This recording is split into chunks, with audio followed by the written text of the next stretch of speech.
Started out on the Thundersport 500, did a full season in that, then went on to the mini twin, then up to the 600s, and then back down now onto the 500s.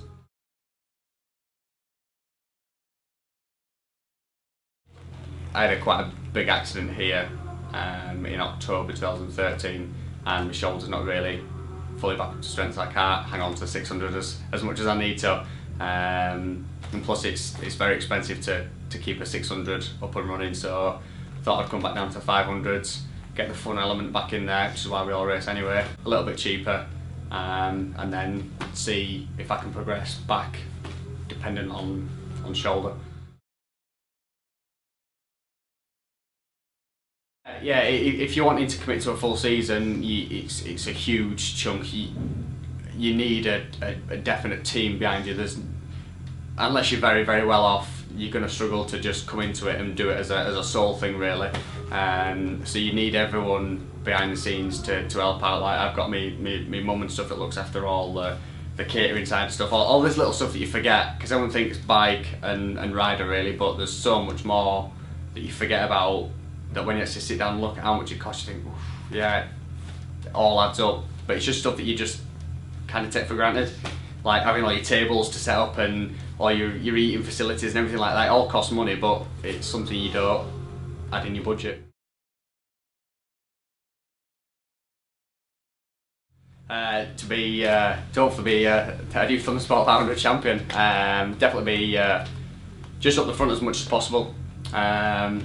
Trying to tick off as many podiums as possible and try and get myself out there as much as we can, really. That's the plan. Hopefully it goes according to plan.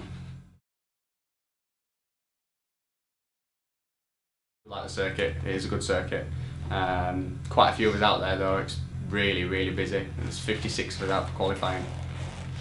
So really it's going to be tight, especially on a mile circuit, because it's the Indy circuit, so it's only a mile. So to spread 56 of us out over a mile is going to be interesting. Yeah, definitely elbows out, I think.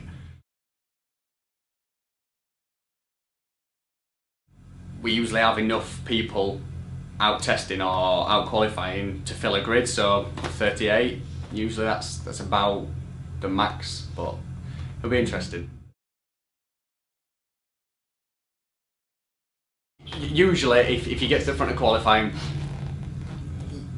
you can get a couple, 2 or 3 laps clear before you start catching back markers or anyone else back up. I think the problem with this is, even if you're out at the front, by the time you've completed a lap, they'll still be letting people out onto the circuit, so you still, even if you go out first, you're still not going to get an extra lap. But we've been given an extra 5 minutes for qualifying, so that'll help. And I think it'll be a case of go out, try and set a couple of 4 or 5 fast laps, come in, and then just play it canny and look for a sizable gap, and then slot back out into that, and then see if we can improve on where we are. We're going to have to get some kind of battle plan as opposed to going out and just keep going lap after lap after lap, because I think we'll get ourselves tangled in a group. So yeah, I think it'll be a couple of laps back in, have a look, back out, and play that way.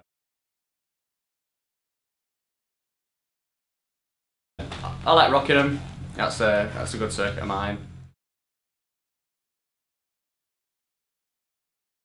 We all have us bogey circuits. I guess mine's probably Cadwell out of a lot of them. So much work needed for Cadwell. Seems we're there twice.